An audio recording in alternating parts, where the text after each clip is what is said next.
కొంతమందికి ఎక్కువ రోజుల నుంచి దగ్గు వస్తూ ఉంటుందండి. కొన్ని వారాలు, 2, 3 నెలల నుంచి కూడా దగ్గుతూనే ఉంటారు.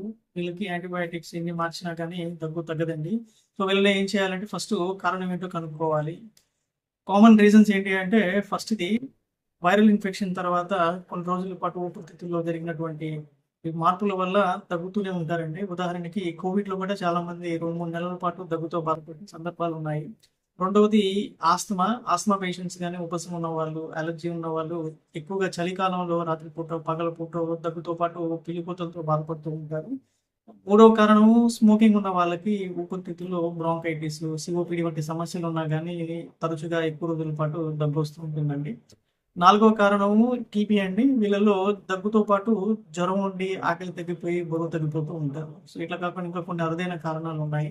సో, కాబట్టి ఎవరికైనా సరే ఎక్కువ రోజుల నుంచి దగ్గుంటే ఫస్ట్ కారణాన్ని కనుక్కోవాలి. దాని తర్వాతనే ట్రీట్మెంట్ అనేది ఆధారపడి ఉండాలి.